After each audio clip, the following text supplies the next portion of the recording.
You are now listening to the Checkmate Arcade Podcast, episode 192, recorded on June 16th, 2014. Brought to you by Frigiblast Studios in association with NoobReview.com.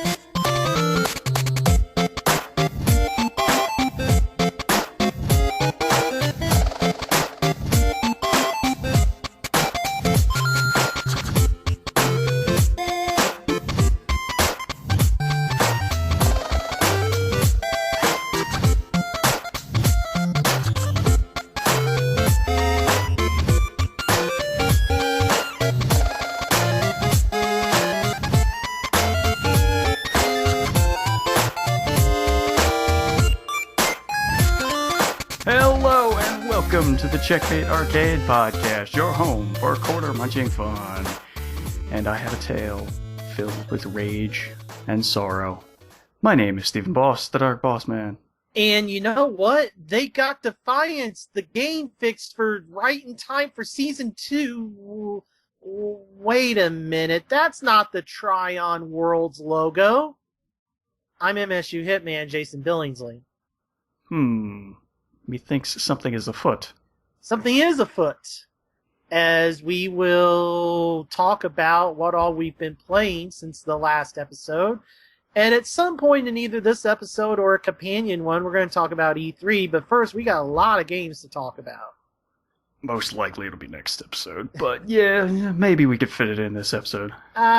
Doubtful, but I mean, we'll see. This is like the rush of let's get all the games out before E3, and then nothing until August.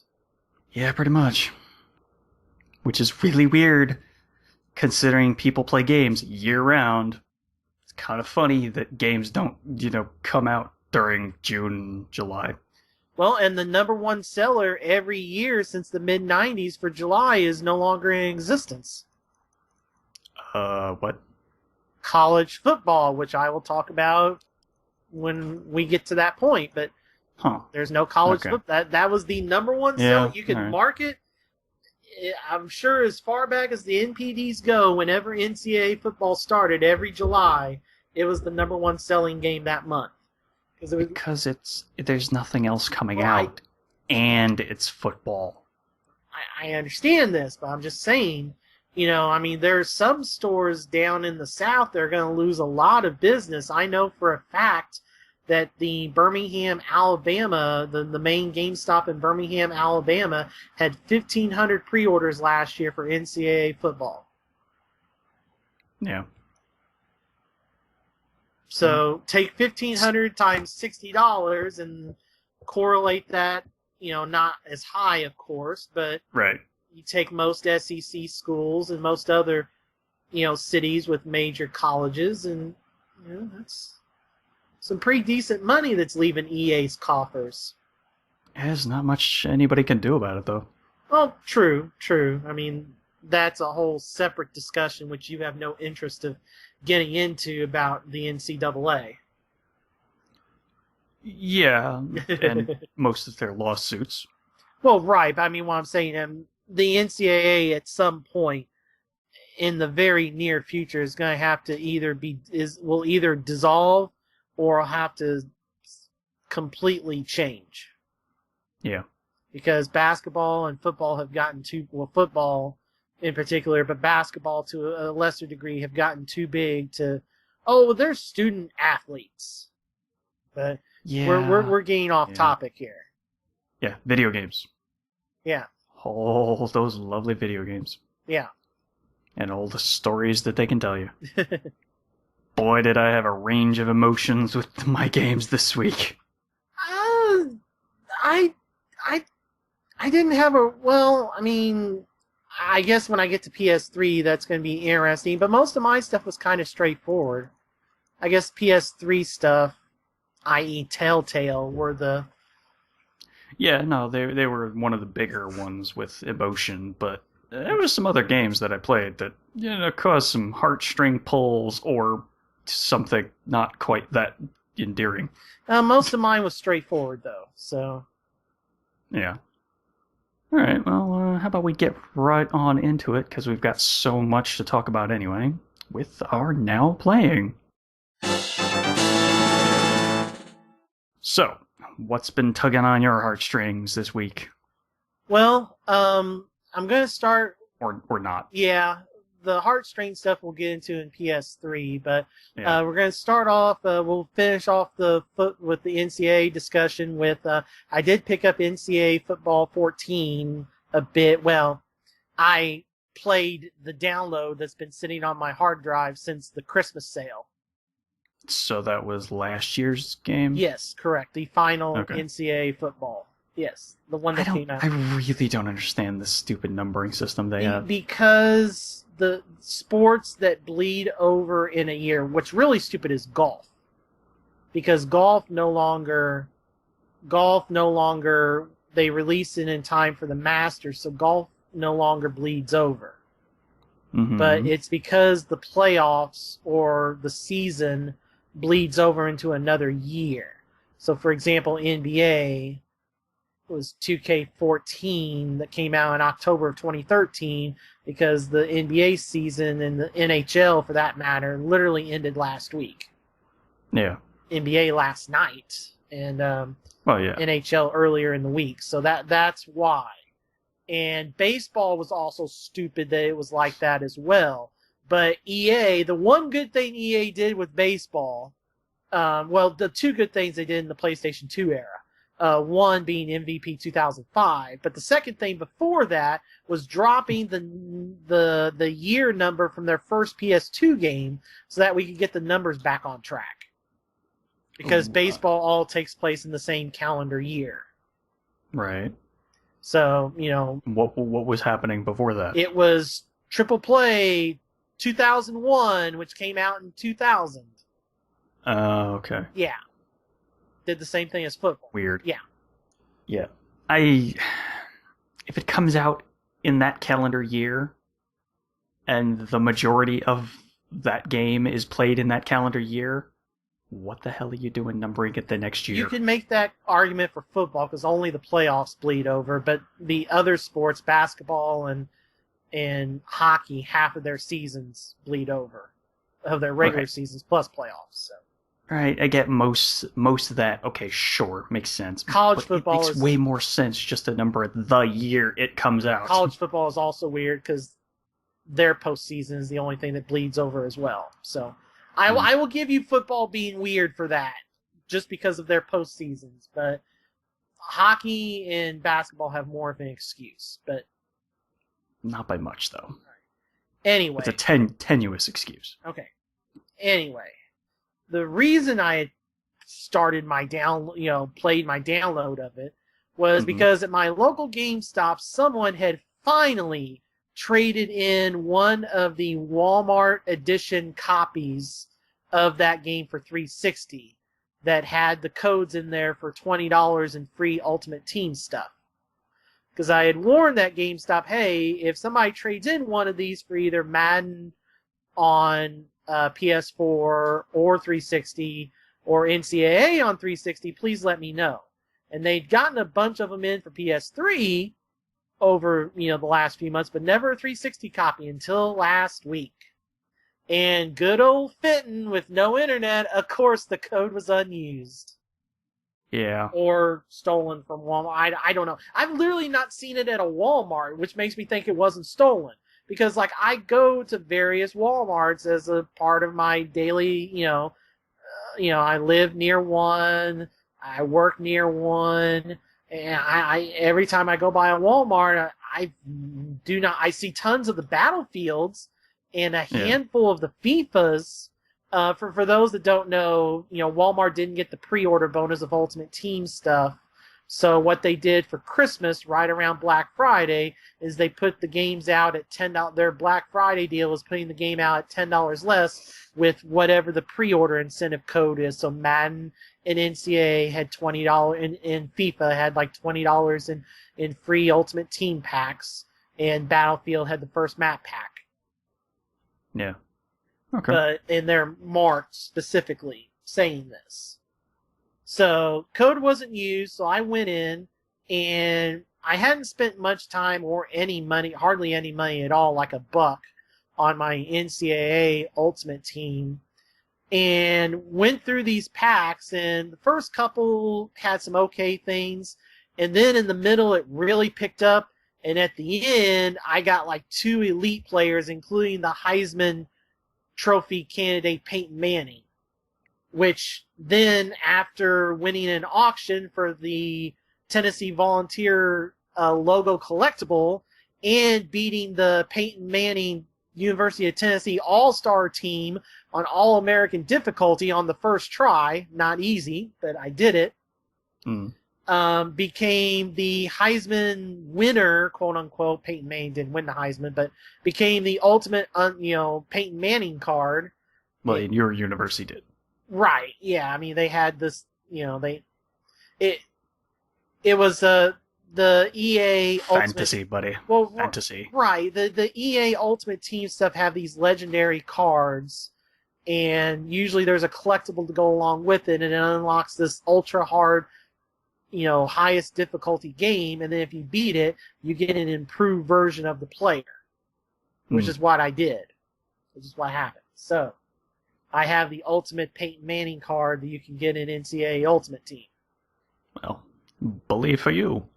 Yeah, my team rating went from the low to mid 70s after these 14 packs into the high 80s, which was enough to get me, I think I got like 4 or 5 achievements over the course of last week between getting the team rating over 85, completing a collection in Ultimate Team, winning an auction, a couple other things.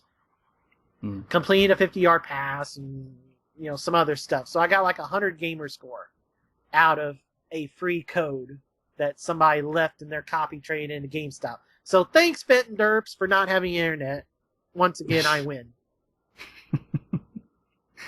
Everyone wins when someone else doesn't have internet. Yep. Or doesn't care about Ultimate Team. I think it's more the internet thing, but yeah. So that was fun. That was a fun little couple of days there with NCAA. Still the cheapest. That game is still, we are a month from what would be its normal launch. Obviously not happening anymore because of all the NCAA stuff we were talking about earlier. That game is still 50 new, 45 used. And it's not going down. I can tell you that for a fact, especially since GameStop sells MLB 2K13, which is a crappy roster update of crappy MLB 2K12. That game sells for 35 used at GameStop and is sold out in the entire city of St. Louis. Maybe because it was the last game? Correct, because there are no other Xbox baseball games. And also maybe because that's the only NCAA game from now on? Correct. Yeah. Yes. Well, there you go. Yeah. That's the reason. Yeah, so that was a smart buy on my part, because 14 is actually the best. 14 and 11 are the 2 best NCAA football games of the generation. So getting that for $15 is a good deal. Okay. Because it's never going to be that cheap on discs. Because it's the last one. So. Right. Alright, so the other 360 game I played, because it doesn't use internet and I was waiting for stuff at various times to download, was I played some more Torchlight. Because I was so close to the end of that, I just want to beat it. Yeah, that game is so good. I think I'm on floor 33 now.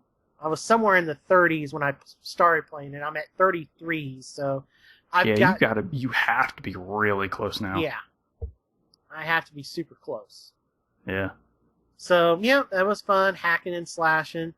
Finally running into some enemies to where I have to really watch myself or I could get killed by them. Yeah, that's kind of how it went with when I was playing that game, too. It only really started getting mildly hard once you get down to those final few levels. Yeah, there's these wizard people that shoot these heat-seeking or whatever bolts that they can just drain your health super quick. Yeah. I think you can actually get some armor that stops most of that, though. Yeah, I haven't really found. Most of the armor I have and stuff isn't any better. I mean, I found a couple here recently that are better. And I've been using the same crossbow that I've been using for a while. All I find is fighter stuff, like strength required 70, strength 60, this and that. I'm like, yeah, my Weird. strength 20 something, I forget, it's the female class. The sniper kid No, girl. her, yeah. Like her dexterity and magic and defense are all super high, and right. I put nothing into strength, so. Right, well, I mean, that's kind of how you do it, yeah. But you do have to put a few points. I mean, she's in the 20s. Maybe a few more. Yeah, I mean, just so that in case you do get some armor that's slightly heavier. Well, the problem is everything I'm finding is like 50, 60, 70 strength.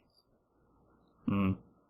Yeah, so I'm not finding much for it, but I'm not having problems. I'm still able to kill the enemies fairly well with my spells, and this bow I've had forever is super awesome. Yeah. But it's just I've not found much better armor. I found a couple of things here recently, but yeah, I just kind of want to beat that, and I need to play some more Diablo. I hope I don't get burned out, but I need to play that, and I need to play Dungeon Siege and get those done before Diablo. So, I'm close. Yeah. Coming out on everything now, huh? Yeah, kind of. Kind of funny. I thought we were all told that no, that expansion isn't coming to anything else. Yeah, and the thing is, even the current gen version is supposedly supposed to have both games. Like I was, especially with it being at a discounted price, I would fully believe that it would be, we go like Dragon Age Awakening or whatever, and be like, here's the new game, but it really doesn't. I guess if you're going to put it on the old stuff, you have to have both games. And is it going to be multiple discs on 360? It would almost have to be. It would almost have to be a Diablo 3 disc and then the expansion disc. It's got to be a 2-disc game, one would think. I don't know. Which, kind of. Well, maybe just one of the discs is a required install. I guess, but I mean, it kind of screws over someone like me and you, because granted, I was able to get the PS3 version through other means without having to buy it. But the whole thing was, the expansion is going to be next gen only, and I'm not going to be able to go 360 to PS4. I have to stay in the same console family to switch things over. Mm-hmm. So, now it's like, it's on everything. It's like, well, I'll go to PS4. I'm still going to get it on PS4. Right. But, I mean, at least you'll get to play it. I mean, you'll get to... yeah. Just not sure when. Yeah. But, I mean... because I could just upgrade on a PC if I really wanted to. True. Although I would miss out on the whole, nice, good controller mechanics. Right. So that's it for 360. Moving on. Okay. Oh. No, that's just okay. Yeah, there's nothing really much else to say until that comes out. But yeah. Anyway, so going on to Wii U, bunch of stuff on Wii U this week. First off, I played a couple of games that I had gotten for free from my Club Nintendo points, because I really don't, between working 2 jobs, I really don't have time to wear various t-shirts that are on there. So I'd much rather spend the coins I've gotten on Virtual Console games. Oh, for the rewards. Okay, yes. I was like, wait, what are you talking about? What t-shirts? Yeah, the physical stuff on there, I mean, there's not really any... Yeah, a lot of the times the physical stuff is just kind of Yeah, I mean, sometimes there's some cool t-shirts, but most of the times it's stupid trinkets, DSKs. Yeah, most of the time it's just meh. Right. Well, I mean, I could use a 3DS case, actually. Well, yeah. But I haven't seen anything recently that was kind of like, ooh, I should probably get that. Right, exactly. So I've been redeeming my points, and plus the redeemed games count for their full retail value to the Wii U rewards program. Mm-hmm. So that's nice. Yeah. So I got Super Mario World and Super Metroid free over the last couple months from Club Nintendo. Cool. Because those are awesome games. Yeah. And even though yes, they are. Even though I still have them on Super Nintendo back at my parents' home, it's nice to have them it's free. Yeah. So. No, it's just nice to have those games again. Right. With very easy access. Yeah. So I played those for a little bit. Just nostalgia for a little bit. Didn't play them a whole lot, but played them like once. I played Mario World once. I think I played Metroid twice. Well, it doesn't take that long to finish Metroid, so. Well, I played Metroid like twice. We'll get into this a little bit more with the Mario U, but I played those basically while Giant Bomb was at break on some of their nighttime shows. Okay. Is when I played those. You were actually watching those. I watched the first two, most of them live, because I was coming home from my second job. And I listen to the audio versions of those just because it's the podcast versions of them that I've just always. Right. I can listen and do whatever else. You missed some context of Dave. I missed some context, but I know the one guy took his shirt off, and that was really weird. Well, that's Greg Miller. He does that a lot. He takes his shirt off a lot? Yes. Not on IGN stuff, on his own show on YouTube, and just randomly out partying or whatever in San Francisco. Yes, if you do a Greg Miller Google image search, you'll find more than a few pictures of him shirtless. Okay. Do we have any idea why? You have to be. You're not an IGN person, I guess. It just happens. Really. He just does it. Okay. It's no reasoning, no prompting, no nothing. Just boop, done. Yeah. Okay. Well. You also missed an Abby Heppy pretending to be one of the cutouts. Well, I kind of got it from most of the subcontext of what they were talking about during that. But yeah, some minor amount of the visuals, yes, I didn't get. But the majority of the jokes I got. Yeah. And I'm listening to day 3. I missed day 3. But I just finished listening to day 3 today. It's not bad. Doesn't match up to day 1 or 2. Yeah, 2... For content of funny. Yeah, 2 was just crazy. Yeah. I really do like Paul Burnett. He's just a funny guy. But that segment he was in was kind of meh. I don't know who that is by. He works for EA. I think he used to run EA Mythic. Oh, okay. He's a British guy. Yeah, that's kind of weird that he's there, considering they literally just shut down Mythic. Yeah, I'm not sure if he still works for EA or not. Yeah. That was unclear during that segment. So, right. I don't know. Anyway, moving games. on. Yeah, moving on. Another thing I played during a break, or I was waiting for something to download or something. I randomly played a little bit of NES Remix 1. First one, huh? Yeah, because the Wii U has this thing now that it has this quick start thing. So instead of booting to the main menu every time, the minute you turn the pad on, it's like, oh, well, here's the last 10 things that were open. You could just click on one of these to open those immediately, or go to the main menu. Mm-hmm. So because I was going through some E3 stuff, I was going through I was trying to get all games to show up in that 10 instead of Miiverse and some of this other crap.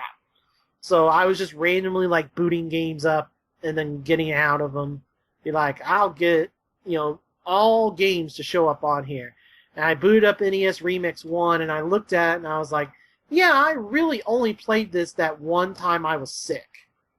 That one time where I was deathly sick. So right. So you figured, you'll go back in while you're actually, not sick and, see if it was any better. Yeah, I mean, I played some Mario because I hadn't done any of the Mario. I had done all the Donkey Kong, and a few of the remakes. So I went through. I think I got all but one stage of Mario completed. Okay. So I was like, okay, that's cool. Still like 2 better. Yeah. 2's still much better.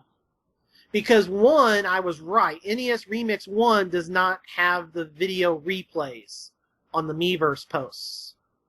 So remember, like I mentioned in 2, anytime you post a Miiverse note, it attaches a clip of your game. So you could see the times and be like, oh, play the video and see how they did it. That's not in 1. I wish they would patch that in, but Nintendo and patches, Not going to happen. Right. It would make 1 a better, because they've already released the second one. There's no reason for them to go back to the first one. Yeah. Even though there's an incentive for buying both. Yeah, but there's no reason for them to patch the first one. Yeah, I know. But I'm just saying that's what will keep me from playing the first one. Just because if I get stuck, unless I go on YouTube, which, Nintendo and YouTube. Yes, still at the moment, not doing so hot, but they're looking like they're maybe going to try and make some deals. I don't know. Smooth a few things over. But the other 2 things that I played were retail Wii U games. 1 disc, which was Mario Kart 8. Hey, all right. So, how much do you hate that battle mode? I don't have anyone to play it with. I guess it has online, but... Yeah, but it's just a racetrack as opposed to those arenas. Yes, so what the hell were they thinking? Yeah, I mean, I know that from the reviews and Alex Navarro and stuff, so it's just... Yeah, I just have no interest of even booting. I mean, it's not like there's achievements, so it's not like there's any reason to boot that mode up. But it just doesn't make any sense. All the past battle modes have been arenas. Shortcut. Why would they suddenly think... What? Shortcut. While they were making the game. Yes, that's fewer things they have to render in high def. Because Nintendo's just learning what high def is. I know, but it's the only excuse. Well, that's the one thing they would need to fix on that game. Well, that's not happening either. That's a much bigger undertaking than patching Miiverse videos into NES Remix 1. Well, no, not necessarily. They could just do it as downloadable arenas. If they're even going to touch that, they're going to do it for the normal tracks, for like you to get the Super Nintendo or N64 or DS or Wii, whatever track of your dream, Right, yeah. They're not going to touch it for the battle mode. Yeah. But, I mean, Mario Kart's fine. But other than that one unfortunate thing. It's a very good game. Seems like a good game. Yes, it's a very good game. I am playing... There is this... PDP makes it. They make a string of mini wired controllers. They do it for all 3 systems. But for some reason, the Wii U one is only available at Walmart. It's the only place I've seen it. And the reason I own this controller is not only is it MSRP $30, so it's $20 cheaper than the official Nintendo one. So it's a wired Wii remote? No, it's a... Or is it a wired classic? No, it's a wired Pro controller. Oh, okay. Wii U has its own... Right. 360 PS3-ish style controller called the Pro controller. A dual stick controller. Yes. That does not attach to a Wii remote. Remember, I have no Wii remotes. Right, yeah. I still don't understand that. You should have at least one. I know I need to get one at some point. I never had a Wii. You have to get one. Just one. Never had a Wii. Because then you'll be covered for every possible game that you could ever buy for that system. Yeah, I know. Hell, you could even do multiplayer with those then. Oh yeah. I was going to Kmart today because they had mine here doesn't have them, but they have the the Afterglow ones on clearance for somewhere around $4 to $8. But those were long gone. But anyway, the reason I have this one, other than not the Afterglow and not the official Nintendo one, besides it being $20 cheaper than the Nintendo one, although the Afterglow one's that price as well, this one is laid out like a 360 controller. Even though it's miniature. So you have one stick in the upper left, the other stick in the lower right, your A, B, X, Y, but it's laid out like a 360 controller. The official Nintendo ones and the Afterglow ones as well. Imagine flipping the placement on a 360 controller of the second of the right analog stick and the face buttons.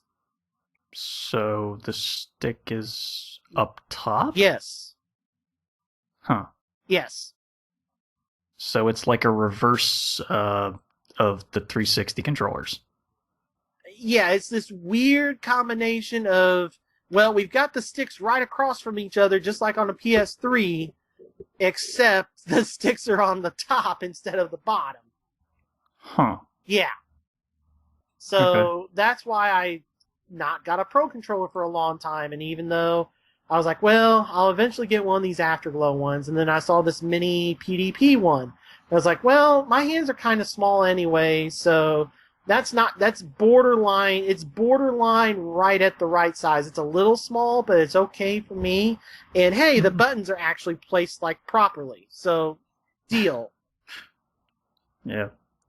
That's so weird. Why would they do that? I don't get that. I guess they were worried that Nintendo or Sony would get pissy at them for doing a controller, so they're like, well, we Nintendo-fied it, so that way now nobody can sue us because it's gonna feel just like the gamepad does. So blah, blah, blah, blah, blah. Whatever.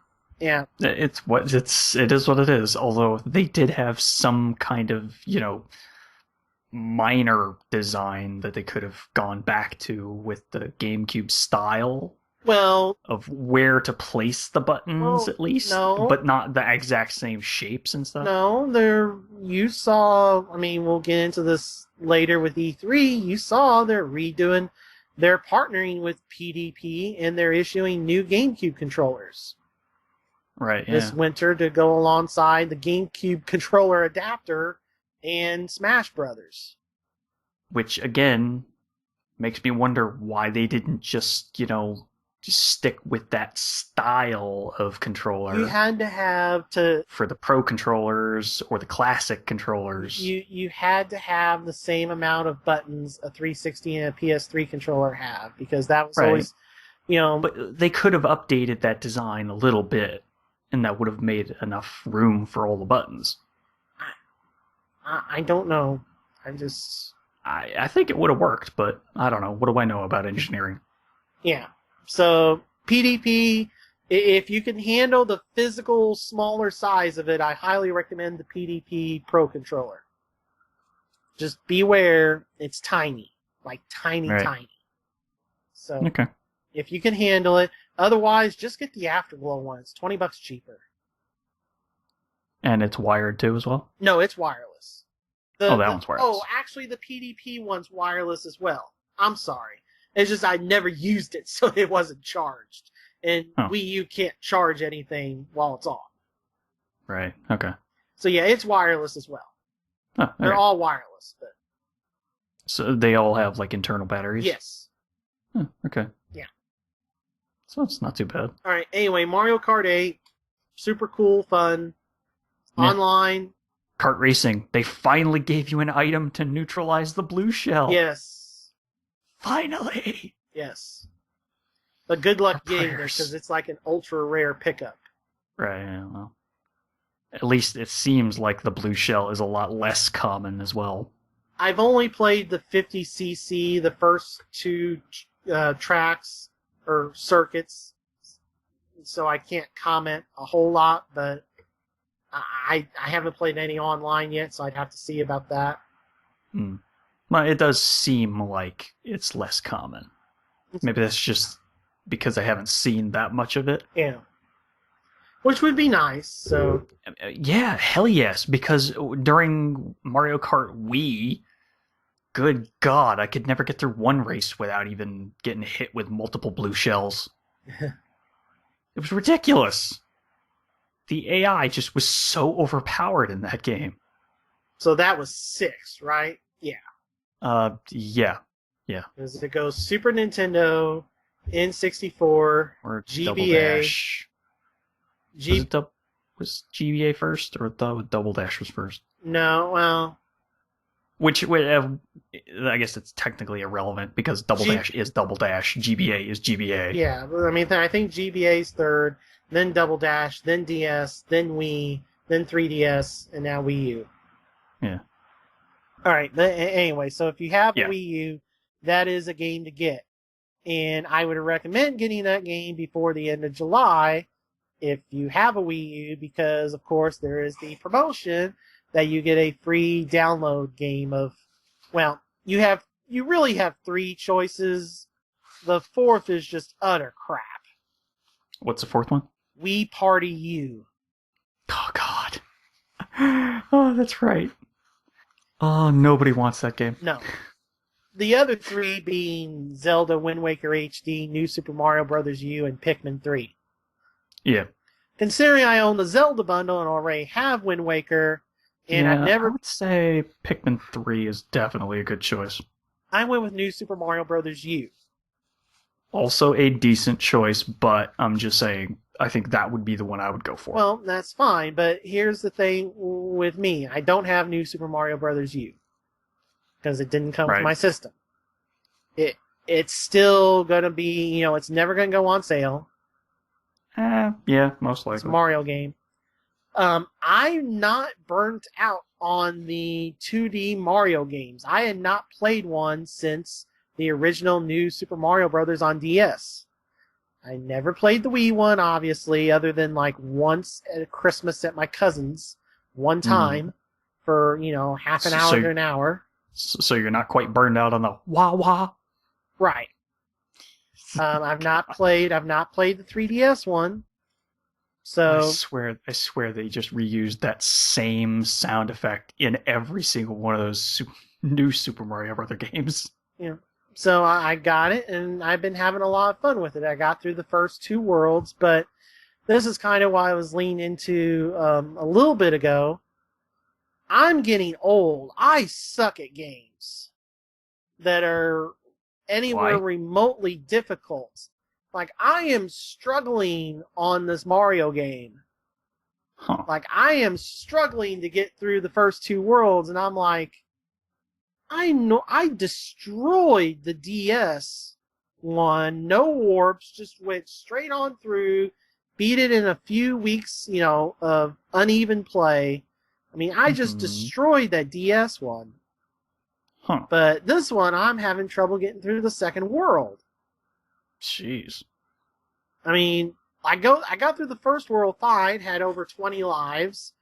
I get to the end of the second world, I'm down to like 8 lives, so I warp back to the first world, and I'm going to sit there and go through all those levels again, try to get a bunch more 1-ups again. Right. So, yeah, so I was just like, man, I am getting... Now, I was playing on the gamepad, so maybe if I played it on the Pro Controller, it'd be a little different. I don't know. I'm not gonna blame my tools, I'm gonna blame my age. I mean, maybe it would make a difference. I don't know. Yeah. Yeah. So, a lot of time on Wii U, Yeah. Moving on to the PlayStation side of things. So, at some point when my car was getting worked on, I played a little bit of Conception 2, some more of that, not enough to really talk about. I'm still in the middle of Chapter 4 of that game. So Cups, huh? Children from Cups. Did you... No, I still haven't played that demo. No, okay, well, I also, on the YouTube version of the episode, I put a link in there to the Oh, no, I didn't click on that. The opening trailer. I'll go click on that after this. Okay, because it shows, it shows the kids for a brief, the there's a brief bit of the kids coming out. So it just makes no sense to me. All right. Anyway, playing the demo. Anyway. All right. So we'll move over to PS3, and I played and beat Wolf Among Us Season 1, Episode 4, and Walking Dead Season 2, Episode 3. Damn. Just damn. Episode 4, Wolf Among Us. Great episode. I'm not as down on it as the other. It's so short. Yeah, it's short, but it was still a good episode. It was a lot of setup. Well, I mean, they have to set up because the next episode is the last one. Okay, the other thing is, I can't talk about it because of spoilers, but right. Literally one dialogue option that I didn't pick because I was like, oh, yeah, I won't talk about what we talked about with anybody.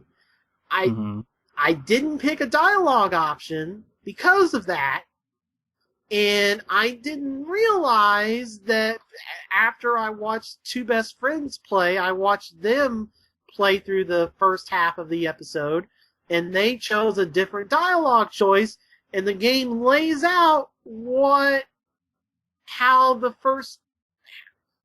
how some major events happened. Huh.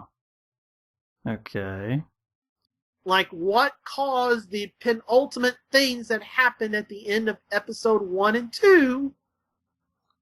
You must be referring to something I didn't even talk about in that episode with the characters. It's all at the beginning of episode 4. I am going to type you what happens, this one dialogue option at the very beginning of the episode after the title card when you're in his office talking to someone. And then you say, basically it's him and Snow White after you talk to this one person. And if you don't do a certain dialogue option, like a certain thing, that is just like, oh, so that's what happened to those people. Oh, okay. I actually think I know what you're talking about now.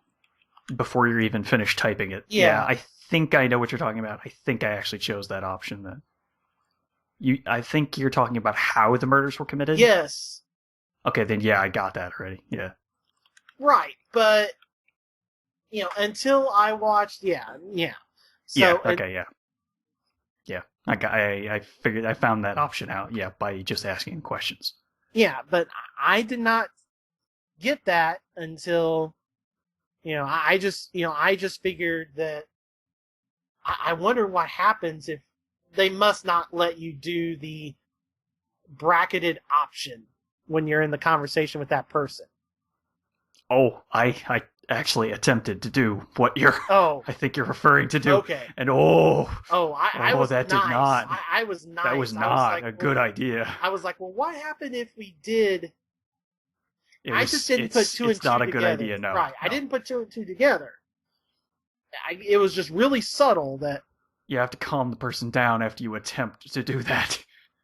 Yeah, and see, I didn't... Because that's a very distressing thing to suddenly go, oh, that's not good, huh? Yeah. No, because, like I said, I did well, what happens if we did this really, not like just flat out try to do it. But yeah, there's some context there. And, you find out what's going on behind the scenes. There doesn't seem to be any major things like there were like characters and stuff in the first few episodes when it came to where are you going to go first? There was stuff you just flat out missed, or in some cases characters just died if you didn't go somewhere first. Well, I have a feeling that could have happened, but I don't know. Yeah. Because I went to the meat shop first. I did as well. Yeah. I figured the meat shop would be the first place that would get abandoned if I went there. Mm-hmm. Yeah. So, anyway, so I don't think the episode was bad. Some people were really down on it, but I thought it was okay, just really short. And now I'm just kind of wondering. Still good, but short. I'm just wondering if it plateaued. Well, I guess we'll just have to wait and see for the final episode. Now, meanwhile, on episode 3 of Walking Dead, yeah, oh boy, hell of an ending. That was a great, even though there was not much action. It wasn't the best episode in the world, but once you hit that ending, I think it was actually really good, and it didn't need the action. I mean, there was very little action, but the story. I mean, they developed the characters. What's his name? Gosh darn it, the bearded guy that runs everything. Oh, I don't remember his name now either. But him. Yeah. Him, the group you're with, has been running from the entire time. Obviously, something happens, but that's voiced by Michael Madsen. I don't know who that is. You have to put that in context. Who is it? Okay, what else does he do? Mr. Wonder of Usual Suspects. No, it's not ringing a bell yet. Oh my gosh! How much stuff is? You'd have to give me more than that. Oh my gosh! I'm not good with a lot of names. Okay, Reservoir Dogs. That's what I was trying to think of. Kill Bill, Thelma and Louise, Donnie Brasco. Who did he play in Kill Bill? Was he the cowboy? No, Bud. Was he the one who buried the girl? I've never seen Kill Bill. Really? Yes, I've never seen Kill Bill. That's unfortunate, because that's a pretty good movie. Or movies, actually. You should check that one out. Yeah, but, I mean, Donnie Brasco... Alright, so I think I know who you're talking about now. I think I can picture him in my head now, from the Kill Bill. Yes, Tilt TV series, Sin City. He was in Sin City, really? Yes, Bob. Reservoir Dogs. That means a one-word name from Sin City means nothing. I haven't watched Sin City in like almost 10 years now. I mean, he's in so much stuff. I mean, he was in probably more than 10 years. He was in season 8 of 24. Okay, well, let's just keep rolling. All right. Anyway. Yeah. But yes, very good. I liked how he thinks he's thinking Clementine could be like his illegitimate, I mean, he sees something in her. He thinks he can mold her into him, and it was just really, really rushed to me. That just seemed like it should have been paced out a little bit more than it was. Okay, well, I don't think this will spoil anything. Near the end of the episode, did you stay or did you go? I freaking left. Oh, you didn't watch? No, there's no need. I just said, no, you know what? I've seen enough weird shit. I don't need to watch this. I had her stay. Well, that's creepy. No, she was... My Clem has seen enough things that she doesn't need to continue to see things. Oh, I wanted the option to join in. Terrible. I wanted the option to... I was hoping that there would be an option to let me have... I really hated him. I mean, he did a good job. I wanna have a debate with you right now, but to debate you, I would have to go into spoilers. Right. And I don't want to go into spoilers if I can avoid it. Right. Because how he was before that happens, I think, you know what? I don't think he was going to get away. But that's just me. Alright, so I'm going to end on PS4 for me. And the first thing is a major retail release. Watch Dogs. Oh, okay. Play quite a bit of Watch Dogs.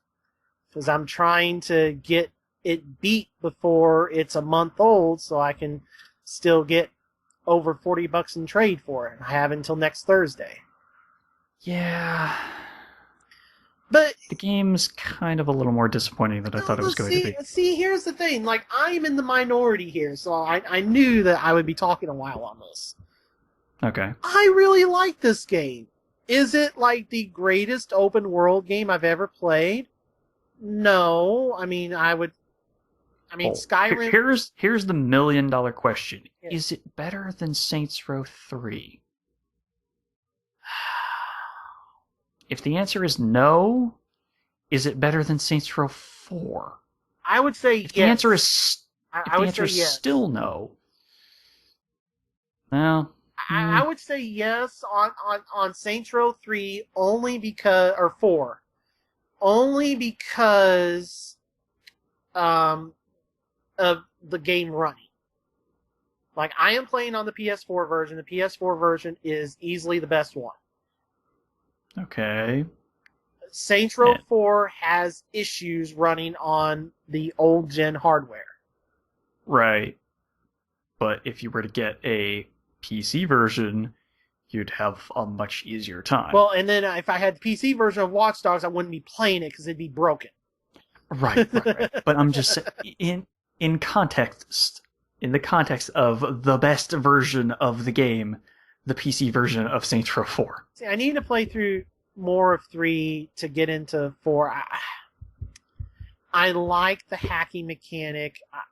Basically, I feel like this is it's just push a button and then you're done. That's kind of it. It's an interesting mechanic. I fully see something like what Jeff Gerstmann said. This is a better Assassin's Creed 1. Right. I think that there's something there. They could refine it and make it much, much, much better for the sequel. But I actually which will inevitably come. I like this game better than Grand Theft Auto 4, better than Grand Theft Auto 5.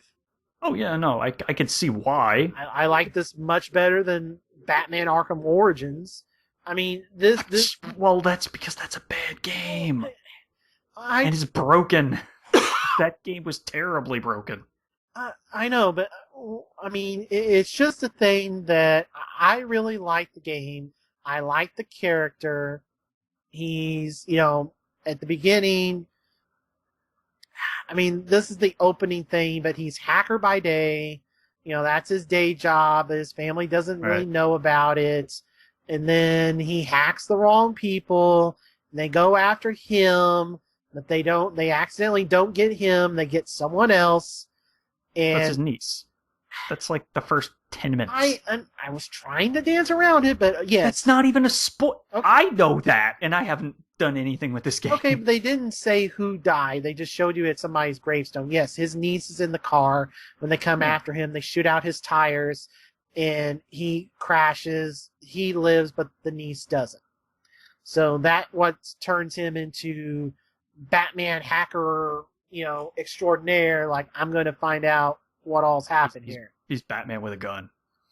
He's Batman with a gun and a phone. Yeah. Oh, I have my iPhone. Let's just do everything. Boop.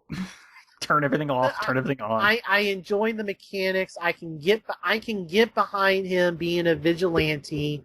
Like at first, however, everyone knows what his name is. Yeah. How is the rest of his family not already dead? Yeah. Yeah. That's kind of weird. I'm just saying. Well, I mean, all he has is his sister and his nephew now. Right. How are they not in deep, deep trouble? Well, she gets in pretty deep trouble fairly early on. Let's just say that. Oh, all right. Anyway, just saying, it's a good start, but they had some grandiose plans for those trailers that they originally put out that didn't quite pan out.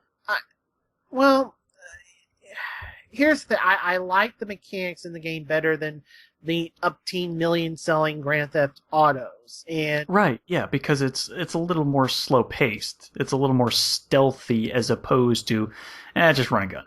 I can drive in this game. Also, apparently the driving's a lot better. Yes, the driving is awesome in this game. And it totally steals the Saint Row thing of, okay, set your waypoint on your map, which on PS4 is nice because it's just a touchscreen, and then we paint the arrows on the street. it totally rips that from Saints Row, and I'm happy. Well, that's just something that should be in every open world game from now on. I know, but the combat is fun. I really like the combat. The run up and hit the button and boom, they're done. It's not deep. The insta takedowns. Well, I mean, if they've got guns, you're not going to be able to do that. Yes, but this is... I'm just saying... Boom, one button, they're down on the ground, stunned, and not getting up. If they don't have any guns shooting at you. I don't know. I like the person of interest aspect of... It's less person of interest than I thought it was, actually, at first. There's a lot less of that. Well, person of interest is way more interesting than this game was. Well, right, or turned out to be, at least. At first, like, every time, like, somebody came up to do... You know, because there's only certain people you can ATM hack. So at first I was doing every single person that it was an option for, but now I wait and see, oh, well, that person, you know, doesn't make a lot of money, so I'm not going to do them. But, oh, there's a lobbyist. Okay, I'm going to steal. Yeah. I'm going to steal yours. You won't miss it. A person of interest, though, was more about preventing crimes from occurring. There is that in the game. That is. There's a lot less of that though than I was led to believe. There is a well. That's all in the side quest. So one of the side quests is right, and that's what I'm saying. That's less of what the game is about than I was led to believe by all the trailers that they put out. The main story is Aiden, you know, trying to get revenge, get revenge and find out what the hell happened. You know, why the hacking job that he tried to do a year ago caused all this, and who's behind it, and the CTOS, and you know what all data are they collecting on people, and I will grant to you the interesting story, and it's a side thing, behind the CTOS is really cool. Just because of some of the audio logs that they give you for that. Well, not only that... Some interesting things. Not only that, but eventually you get, like, video clips and stuff. Oh, okay. Like, you see, like, the surveillance they do. Yeah. That's an interesting side story. Yes, and... But it's less of what I thought it was going to be, which was awesome, and way more of, push button to hack, than I was led to believe. I don't know. I'm really enjoying it. Maybe once it goes on sale, and as long as I've finished a ton of other games that are in my back catalog, maybe I'll care. Here's the problem with the old gen versions. The PS3 version's the worst one. Because PC will eventually get fixed, you would hope. But... One would definitely hope. But PS3 just can't be, you know, it's just not going to run well. Right. 360 runs okay, but you're looking at a 7.5 gig install. Whatever. I'm just saying that does affect some people. Some people, but for me, I've still got like 49 gigs free. And that's only because I've installed something that's gigantic, 3 discs long at the moment, which we'll talk about later. Yeah, I don't know. I feel like I'm not like trying to champion the game and be a white knight for it, but I like it a lot better. I like the motivations of Aiden more. Somebody on the IGN group was trying to compare Aiden to Psycho Guy from Grand Theft Auto. What's his name from 5? Trevor. Oh, Trevor. Yeah. Yeah, and it's just that's always been my problem with the Grand Theft Auto games. I don't see the comparison there. Well, just the fact that people rip on Aiden. It was like, well, people don't like Aiden because they think he's bland and this and that, but they really like Trevor. But the guy is a freaking psychopath. Whereas Aiden is a vigilante, looking for justice. But, Trevor's the psychopath that tortures and murders people and kidnaps them and all these things, and people love him as a character. But here you've got this guy trying to right wrongs and, get revenge for his dead niece, and people rip on him. Well, because the character is less. His motivation is there, but the acting isn't. It's not quite there. Not like Trevor. I understand why they're making the comparison, but they're not the same person. Well, the other thing is the whole NSA thing. I mean, I think this is just coming out at the right time with all the NSA stuff and. Well, I mean, the timing's okay, but that's not a huge influence. I wouldn't think. Well, yeah, because they harp on the person that hacked the they harp on a lot the guy who hacked the electric grid on the eastern the East Coast blackout from a decade ago. Right. They mention him multiple times, but they never mention. I mean, this game was in development. The whole Snowden thing happened in the middle of this, so they weren't able to get any of those. I mean, that's still a little fresh. I wouldn't think that they would want to touch that. Yeah, and that might be why. The game's not perfect, like I said, but I'm really enjoying it. I think it's a worthy play. Again, it's a good game, but not the great game that it was prompted or touted to be. It's not exactly what they kept saying it was going to be. That's my issue. I like it better than Jeff Gerstmann does, and I'm not a white knight saying it's a 5-star game. I think it's a solid 3.5, 4-star game. It's a good game. My biggest critique is Ubisoft really needs to learn that they need to hire voice actors that aren't French Canadians. Oh God, yes. Oh, even in the videos that I've seen, oh my God, why? It is. What is going on with those voices? It is, and that was the big thing wrong with Heavy Rain. You had a bunch of French people pretending they were from Philly. And now you have a bunch of French Canadians trying to pretend they're from Chicago, and they're not getting the dialect right. It's college, not university. You don't go to university if you're talking casually in America. You say you're going to college. Well, I mean, you would say that if it's a university, but only if the actual name of the place is a university. No, I said I went to Murray State University. Right. If I don't say if I either say, well, I'm going to Murray State or I'm going to college. I don't say I'm going to university, even though that's in the name.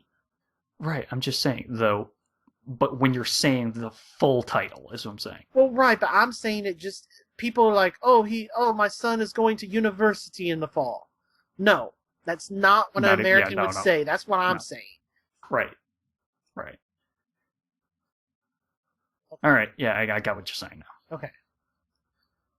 All right. Wow. Okay. So, the other game I played on PS4 and why I referenced at the beginning of the show, and we'll talk about. I got this through the Sony Experience thing. So whenever we talk about E3, which is going to be a separate episode, right now, I think so. Yeah, just because. Yeah. So whenever I've still got so many games to talk about. Whenever we talk about E3, I got this from the Sony Experience, but I did play the Destiny Alpha this weekend. I played it and because I was so busy, it was a 7 gig file. I didn't get my code till 5 o'clock in the afternoon at work on Thursday. I couldn't get it to start downloading until I got home. 7 gig file, took over 12 hours to download. Then I had to work both my jobs Friday. I went to a Magic tournament Saturday afternoon. So Saturday night. How'd you do on that? Let's not talk about that. Oh, jeez. Okay. Point taken.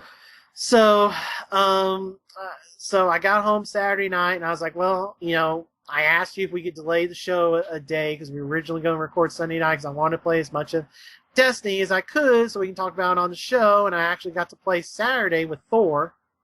Mm-hmm.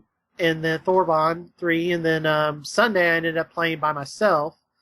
But I played a decent chunk of the Destiny Alpha. I pretty much experienced just about everything they had available in the Alpha.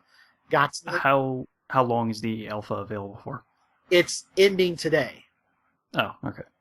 Like, they extended it today, and they were like, "Oh, we're testing dangerous features," and they're like, "Oh, we're going to do this and this, and don't worry if your character level resets. That's all part of." It's ending as we record this. Yeah. Okay. So they're just really trying to stress their servers a little bit. Yeah. Okay.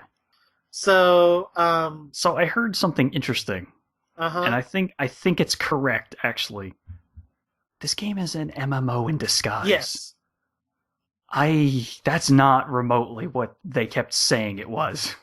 This is, like I referenced it, this is a good version of Destiny or a version of Firefall that is not in beta. Or not Destiny. A good version of what? This is a good version of Defiance. Oh, right. This is a good version of Defiance, and it is a non-beta version of Firefall. This is essentially the third MMO shooter in existence. Or I guess the fourth. I think there was one before Firefall. I don't know what the hell is up with Firefall. How many years has that been in development? 3. Because wasn't it 3, and it's been in open beta for like 2. But it's been around for like 5 years, right? Yeah. No, it's been in development for 3. But I could swear I've seen it at so many PAX show floors. Yes. Because wasn't it at like 09? It was at 12. You probably saw it at 12. I know for a fact it was at the 2010 one. It was at PAX Prime 2010. Right. It was announced there. Okay, so it's been about 4 years. Yes. It was available to the public PAX East 2011. Right. Where they had a multiplayer tournament. September 2011 entered closed beta. March 2012 or early 2012 they had the beta servers be open 24/7. But it was still closed beta. But they dropped the NDA. Then April of last year, it went into open beta. Or on July 9th, last year, it went into open beta. So it's been in open beta for almost a year. And then December, they fired the CEO. Oh. Well, that's not good. Yeah. So that's what I'm saying. I mean, it's like, there was, Defiance has come and gone. Huh. With not but a whimper. Yeah. I mean, they made it free to play. It's just... Oh, wait, they did? For PC, it's next month. It's supposed to be free to play on PS3 and 360. It's switching to free to play next month. But it is free to play on PC right now. Okay. Weird.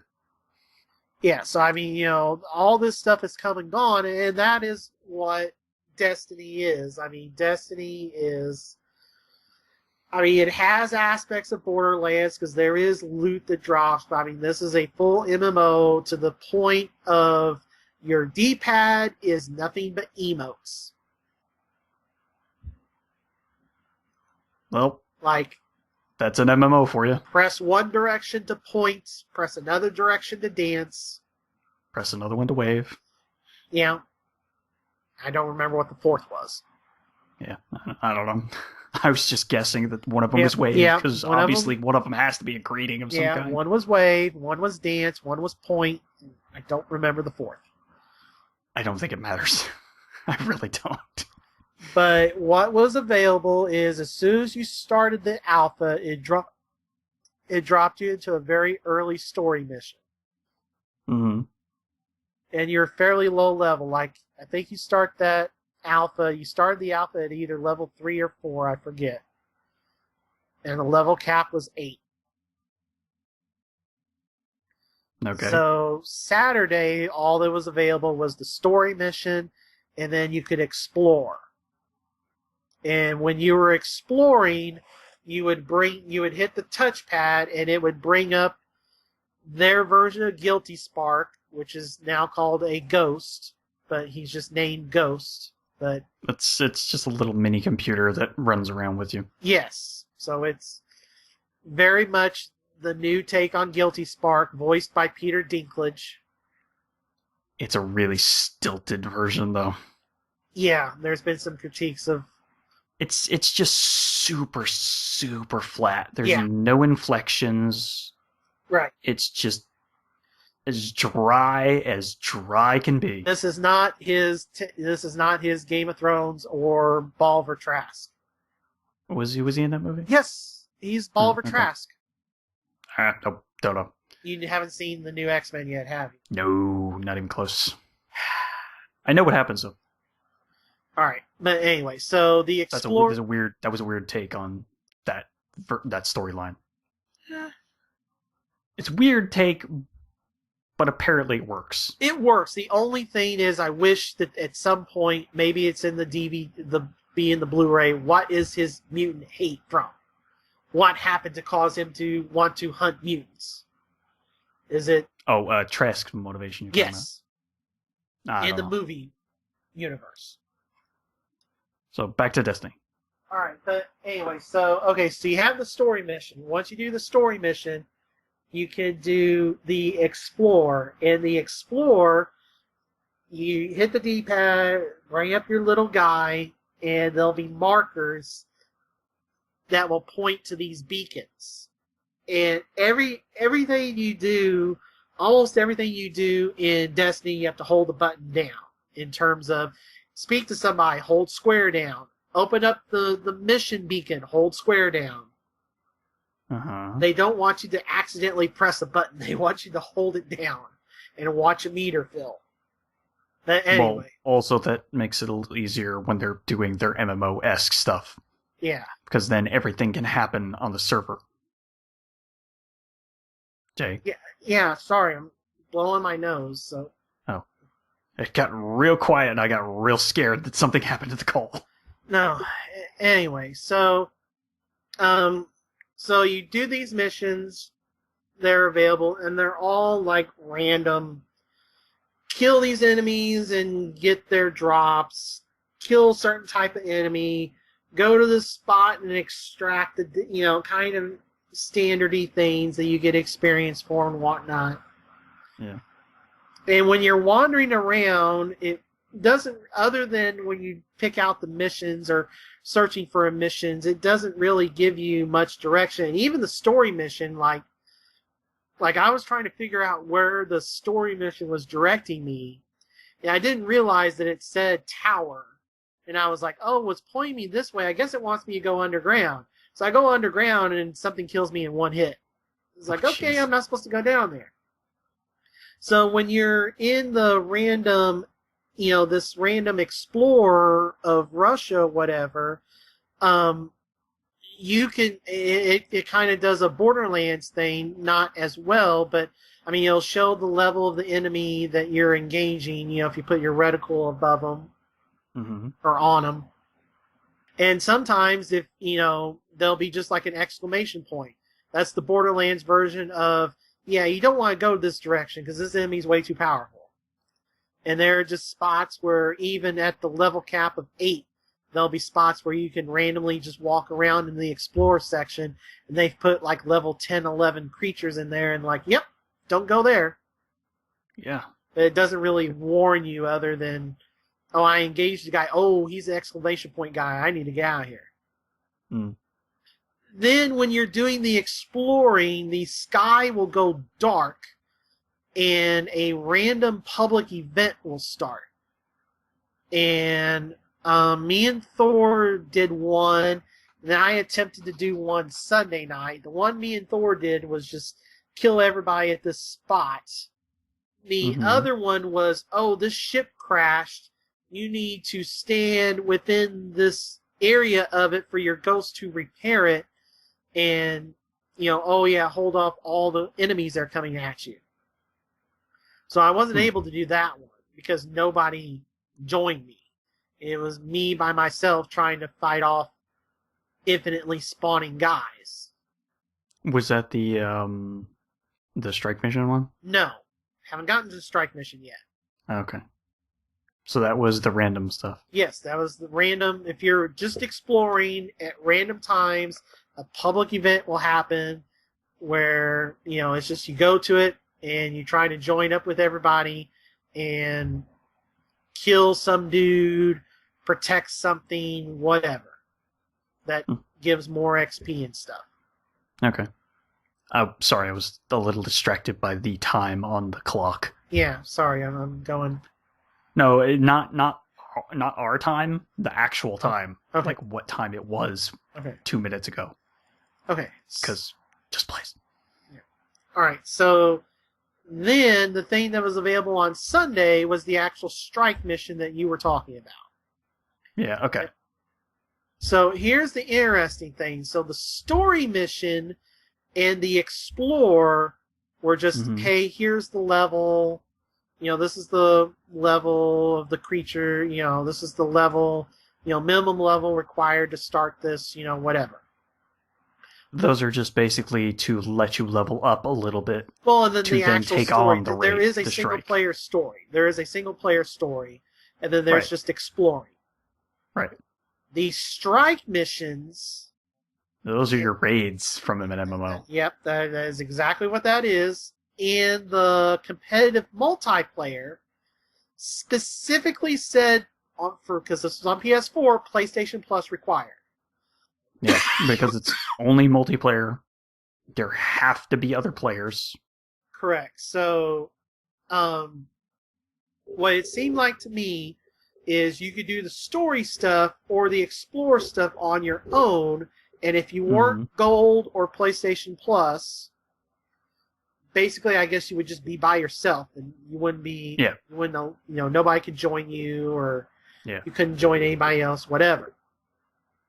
But the strike missions, the raids, and the competitive multiplayer are specifically behind the paywall, because when you start those, if you're not in a group of 3 for the strike mission or 6 for the multiplayer, it puts you in a group. Yeah. So that is what happened. So the strike mission... Oh, you wouldn't even survive long enough to get even a few steps in if you didn't have other players in that. Right. So, yeah, so the strike mission had you fighting a bunch of dudes to get to this point, to this gated point, and your ghost had to unlock the gate, and you had to fight 3 waves of dudes, with the last wave having like a mini boss named, bigger dude. And then you got... They're warlocks from the moon! So then you got past that, and you got to another locked gate that was guarded by this spider tank thing. Yeah. So then you killed... It was a big old, crazy, awesome Tachikoma looking thing. I don't know what that is, but yeah, spider tank. It's Ghost in the Shell. Yeah, I know. Standalone complex. Yeah, you should watch that anime because it's awesome. Anyway, so beat that. I think you would love it. Beat that, and then you go a little further, and then you're at the boss. Which is essentially this big spear you have to destroy that also spawns other little dudes. A big spear? Yes. Oh, you mean a sphere? Sphere, yes. Okay. Because you said spear. I'm like the weapon? No. Yeah, giant ball floating around the sky, yes. Yeah. And then that's it. So that was the strike mission. So here's something I don't quite understand. Why is there such a long ass timer at the end once you've killed the boss? Because why is it super, super long? For you to be able to pick up all the ammo that may have dropped from or weapons or whatever that may have dropped from the boss or the minions. Because you do not auto restore ammo at the end of that, or when you go to the town or whatever, that does not restore your ammo. Like the gunsmith literally has, for 900 whatever that currency's called, here, refill all your regular ammo, refill all your special ammo, refill your power weapon ammo. So that does not auto restore. So usually those 30 seconds but 30 seconds is a long time. Or you sit there and dance. For 30 freaking seconds, that's a long time though. Whatever. But, you will understand why I think that is a long time when we get to a game I'm going to talk about later. Okay, well, I did the strike mission twice, so the first time we had already picked up all the ammo, so we probably spent about 20 seconds dancing. But the last time I was out of like everything ammo-wise, so I'm like scratched, running around the whole place trying to find every scrap of ammo that's left. Yeah. But yes, the first time I spent like 20 seconds dancing. But anyway. Oh god, this is such an MMO. Yeah. But then it has the competitive multiplayer, which is a separate planet you can go to. Yeah. Which is basically PvP. Yeah, I mean, it was the thing that was available during the alpha was oh gosh darn it, brain fart. From Call of Duty. That's domination. Domination. Basically. Yes. It's capture a point and hold it. Yeah. It's 3 points. Domination is what it was. And that was all that was available. So, and then you have mounts. You have like a speeder. Anytime you're in the open world, you push the touchpad on PS4, and then you hold down square, and that'll generate your speeder. Yeah, that was cool. Yeah. But yeah, this is totally a MMO that you don't have to pay monthly for. And it's not quite a free to play, so yeah, I mean it's a $60 game. Like I said, it is a it is a good version of Defiance, and Firefall just they're done. Because they've been sitting in an open beta forever, and you have the power of Bungie behind this. You have the hundreds of millions of dollars in marketing money of Activision. Firefall's done. Defiance is done. Bungie has beaten them to the punch or improved what they did first. It definitely makes me wonder what the future of MMOs is going to be now.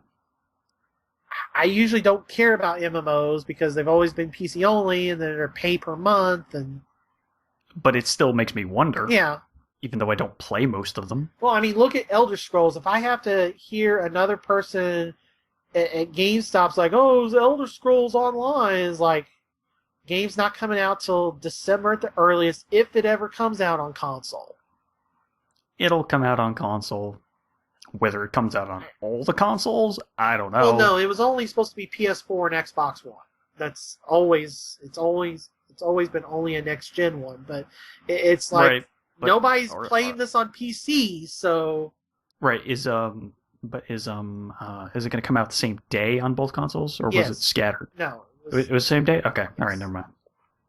I thought they were scattered dates. No, I think PS3 or PS4 version was supposed to have more content or something. It was supposed to have like a Destiny deal. The beta was exclusive to PS4, like months ago. Right. Yeah. All right. Anyway, so you enjoyed it though? Yes, I enjoyed it. So the alpha's pretty much done. The beta's middle of next month, and we'll go from there. They come out in September. Yeah, the game's September 9th. Yeah. The beta is like the 16th or whatever of July. Yeah, so they're almost done with that game finally. Yep. It will be interesting to find out what the finished product really does look like. Speaking of looks, that game, it may be quote unquote alpha, but that game is gorgeous. Oh yeah, no, it looks really nice. Yeah. I don't even want to know how they're getting that on PS3 360. I have no idea. Lower res textures? Well, I mean, I'm just wondering what the install size is on 360. Are we looking at 8 gigs? Are we looking at more? I mean, Defiance was 10. I don't know. Not that the install size matters if it's past, like, 2, I guess. What is it, 2 gigs free after that? You don't interact with people with 4 gig slims a lot. It's right. But it's like 2 gigs free on those, right? Or something like that? Yeah. Basically, any game with an install can't be played on a 4 gig. You have to hope it's one that allow you to use a USB stick, but not all of them do. Right. Like even Wolfenstein was an 8 gig install on 360. I know it doesn't for the hard drive sizes that they have offered. It's not that big. I understand, but now once we get a little closer to 10 gigs, then it's a little bit more of a issue. Which is what Defiance was, but like I said, you don't interact with people with 4 gigs slims as much as I do. So, I know. I'm just saying. Let's be honest. I don't interact with too many people, period. This is true. Alright. I'm done. My nose is going crazy here. Steven, what have you been playing? Alright, let me scroll back up my list here, because it's a long one. Alright, so I guess I'll start with some of the repeats. I guess we'll do 3DS first, and then hit PC, because... you know what? Let's do PC first, because PC has the most repeats at the moment. Alright, so, played a lot more Hearthstone. A lot more Hearthstone. A lot more Hearthstone. Yeah. I love that game. It's so good. If I actually had money, I might put some money into it. Oh, jeez. Yeah, it's not really much to say about Hearthstone, other than I've played a lot of arena matches, a lot of ranked matches, a lot of casual matches. I've created a lot of different decks now. Currently, I'm really, really happy with my Druid deck. And I'm also really, really happy with my Priest deck. So I've kind of not really played the Paladin too much anymore. But there are some things with the Paladin that I could go for. Because there are some really cool cards that he only the Paladin has access to. Yeah, but you're not going to want to face that against the Mage. Blessing of Kings would like to say hi. +4/+4. So it would be a 5/5 instead of a 1/1. Okay, fine. What, it makes one of your tokens like that, or all of them? 1 minion +5, +4/+4. Okay, Fireball, Polymorph. Yeah, but on my turn, if you don't kill it, it then becomes a 5/5. I attack you. Yeah. You then have to deal with it. So I'm just saying, it's not... I've had mage decks lose dramatically to a paladin. Dramatically. It's not cut and dry. Each of those heroes is balanced. Way more than you would think. So it's not an auto lose like you were suggesting last time. But I have come to favor my Druid and my Priest. More so my Priest, because my Priest just seems to be my stronger deck. But I've played my Druid deck way more than I have my Priest deck. I even completely reworked how my Druid deck actually functions, as opposed to being a draw the game out until 8 and win. Now the deck is kill them as quickly as possible. So there's really not much else to say about Hearthstone. I'm going to continue playing this game. I'm level 17 in ranked mode, so I'm rank 17. That's good. Yeah, I mean that's a little further. Yeah, I mean I haven't played it forever. I was 19, so I don't know how far I can get before the month is over, because they reset your ranking after the months are over. But each time you've reached a certain rank, you'll get bonus stars that advance you automatically in the next season. So you'll start off, instead of at 25, let's say you got 6 bonus stars, 7 bonus stars, something like that. You'd start off at 21. as opposed to 25. So to get you going automatically with a small boost. So, I really, really like that game. I really do. Yeah, not really much else to say. Played Wolf Among Us episode 4. Just damn. Yep. Not much else to say about that.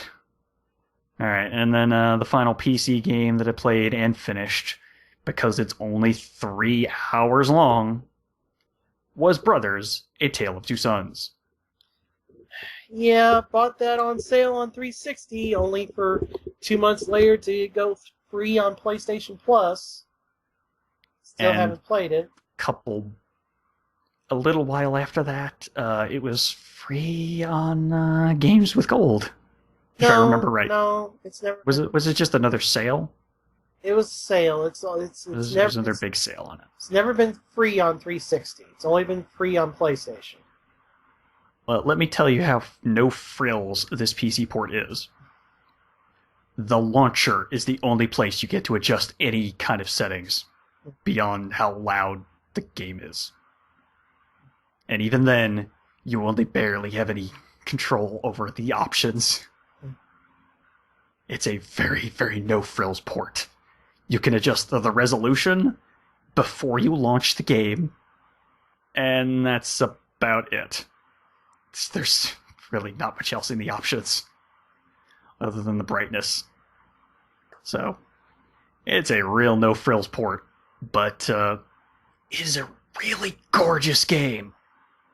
I mean, it is a really, really, really nice-looking game. For as much as I had trouble with those controls, I loved looking at that game so much. It's kind of hard to describe the game because it's so weird. All right, you're controlling 2 brothers, one older brother, one younger brother, each with different sticks. The left stick is the older brother, the right stick is the younger brother. Simple enough, right? Mm-hmm. Well, when you cross their paths and the brothers go on the opposite sides of the screen from the stick you're moving them with, that really screws with your brain. And I have to constantly go, okay, well, now I gotta correct that and put them back on left side for older brother, right side for younger brother again.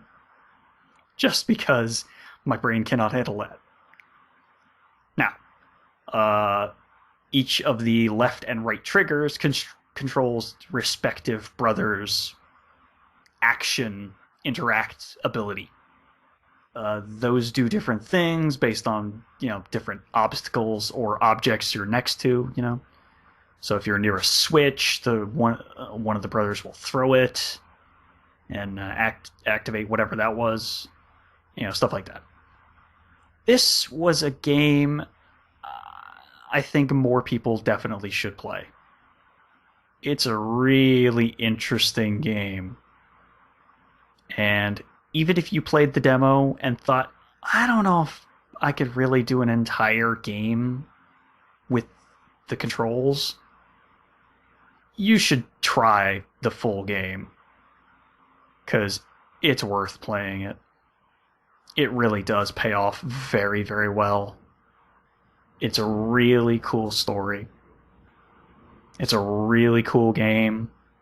It's a beautiful looking game that more people need to see. It uses the control mechanics in a couple of interesting ways throughout the entire game.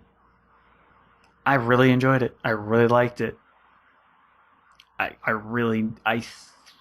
More people need to play this game because it's so really cool. And I don't really think there's much else I can say. It's kind of an adventure game. It's a little bit of platforming, but not really. I mean, because you don't have a jump button or anything. But it's precise use of the action use button that gets you through different puzzles and different action sequences. So, I mean, it's a really interesting, really cool game. that, like I said, I think more people should try it out. I would love to know what you think of this game. Okay. So I think you definitely should try it out. Yeah, it's about 3 hours long. They were not kidding. It's not a long game. It was worth the $5 though that I paid for it. Definitely worth my $5. Alright, so let's go to 3DS, where I played one more new thing as well, but played a couple of repeats as well. Alright, played a little tiny bit of Pokemon Y, where I was wandering around the last area that gets unlocked after the Pokemon League. Didn't really do much else. I got in like 1 or 2 fights that are just randomly thrown about the town, and that was about it.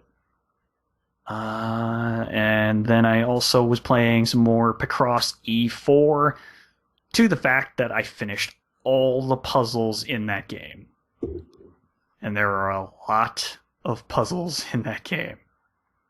Now, the only unfortunate thing is, as I was saying last episode, I started playing the Micross puzzles. Yeah. Unfortunately, there's only 2 Micross puzzles to do, which kind of sucks that there's only 2 of them. There's only 2 great works of art that they do. So, yeah. It was kind of unfortunate. I was hoping there'd be at least one more great work of art puzzle, but no, it's just the 2. So, unfortunate. But finished it all up, and once I finished that up, I decided, okay, I'm still in the mood for puzzles. Let's do another puzzle game. Because it was on sale, and I decided, yeah, after they announced that new sequel to that game, I should probably play the original. So I started playing Pushmo for 3DS. Okay. And that game's tricky. Way more tricky than it would seem at first. Okay, the basic idea behind Pushmo is you're controlling a character who has the ability to move blocks. Now, these blocks can be any shape, any size, but you can only jump 1 block high. So you'd only be able to jump on top of something that's 1 block tall. But let's say a puzzle to get all the way to the top of it is 5 blocks high. Well, you'll have to move each of the layers of blocks to create a staircase to jump all the way up to the top and save the little kid that's trapped at the top. Now, I'm probably doing a very bad job trying to explain this game, but it's not an easy game to explain because there's so many things that are just visual about it. It was really designed to show off the 3D effect on the 3DS. But I have not played with the 3D on, so I wouldn't be able to talk about that specifically. But that's why this game exists, was to show off 3D. But even when I'm playing 2D, it's still really cool. It's a really cool, challenging puzzle platform game. The platforming, like I said, comes in the fact that you're trying to create staircases to the top of these puzzles, or Pushmo, in this case maybe, because that's what they name their puzzles, and reach a kid that's at the top of the Pushmo who's trapped. And each of the puzzles has 1 trapped kid that you gotta get to the top and free them by rescuing them. There's really not much else I could say to describe it, I would think, because it's not an easy game to describe, really. Like I say, it's way more visual, just because the blocks are different colors, there's different patterns, they can make different objects with the patterns, like there was one where I was scaling a strawberry. Somebody designed a strawberry, so I was like, okay, scale this, get to the top, rescue the kid. But it gets really tricky. There's 18 puzzles per world. So I've completed 1, 2, 3, 4, 5. I think 5 worlds so far. So I think there's another 6 worlds, 7 worlds left to go, something like that. It's either 6 or 7 worlds more. And with 18 puzzles apiece, it's going to get real tricky really quickly. But for a few minutes there, I was regretting purchasing it because I got stuck on 2 puzzles at the end of one of the worlds. But what I really needed to do was just take a day or 2 break and then come back to it and go like, oh yeah, I should have just done this, this, and this. Okay, yeah. This was so much easier than I was giving it credit for. So I passed those real quick. There's really not much else to say about Pushmo. It's really colorful. It's really interesting to look at just because it's bright and sparkly looking and just really cool visuals. Like I said, it's a good showpiece for 3D as far as I could tell, even without using the 3D myself. Alright, so let's talk about repeats on 360. Let's talk about Gears of War 2. Not 3, 2. As I went back and played one night of that. Scott, friend of the show, invited me to play some Gears 2 with a couple of friends of his. Okay. So I was like, sure, why not? I haven't played Gears in a long while. It's been like 6 months or something, 5, 6 months since I played Gears. So I was like, sure. Yeah, man. Gears 2 and 3 were amazing. That just reminded me how good those games were. I don't really have much else to say. It was Gears 2. Yep. Horde. Yeah, pretty much entirely just Horde, yeah. Yeah. The good part. Yeah, oh yeah. For some reason they were doing some sampler platter stuff for whatever reason, and they were just doing first 10 levels of Horde on various maps. Okay. I don't know. I almost leveled up. I forgot how bad the leveling system was in that game. Mm-hmm. How few XP you originally got when you were playing that game. Mm-hmm. 'Cause damn. Yeah. I think I was like level 55 or something like that.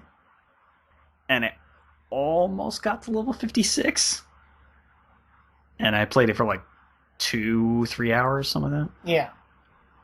It was, I forgot how broken that was. But I still had a lot of fun because the Gears mechanics are still really good. As long as it's not Judgment.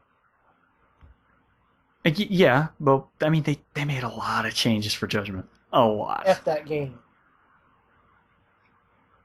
But I didn't say the changes were good. Right. I said they made a lot of changes. Yeah. Alright, and then I played a little bit more of Borderlands 2, where I was entering key codes.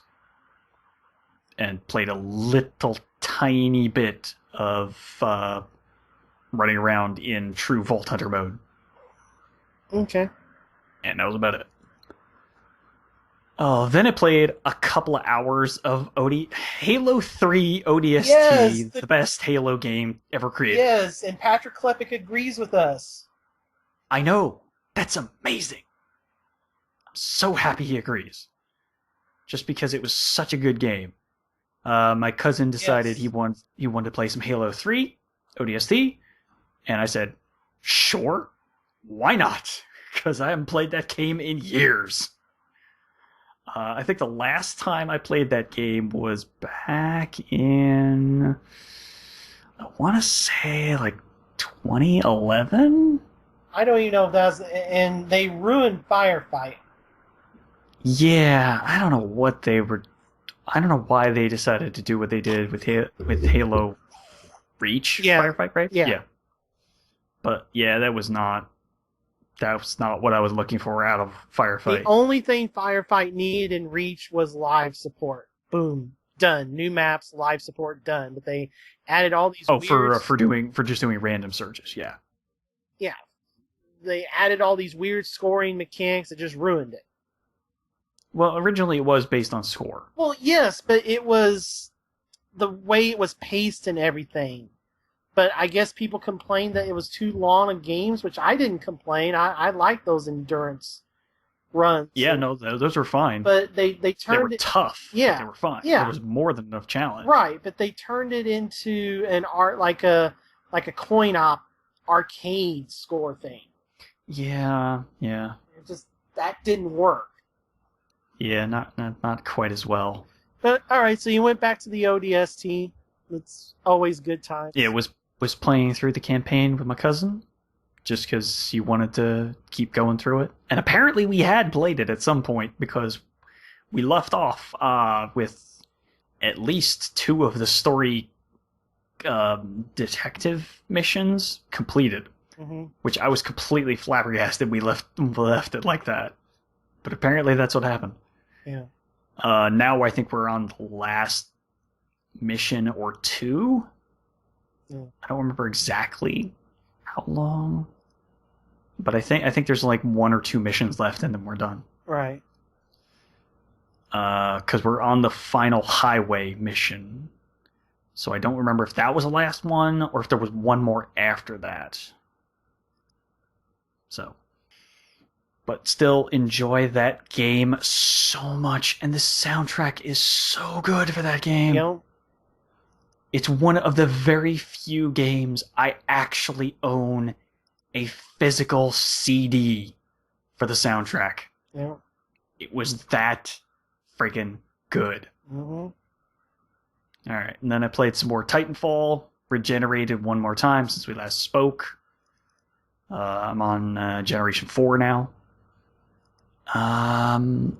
Challenges are getting a little bit harder now for trying to regenerate. But other than that, really not much else to say. Finally finished up the Unlock Everything achievement. That is not easy. Oh man, is that not easy. But I did it. It's finally done. Alright. Then I was playing a brand new in the context of that I have never played this game before. Because this game's kind of old now. Yeah. I started playing Rage for 360. Okay. Well, I installed it like 2-3 months ago to my hard drive.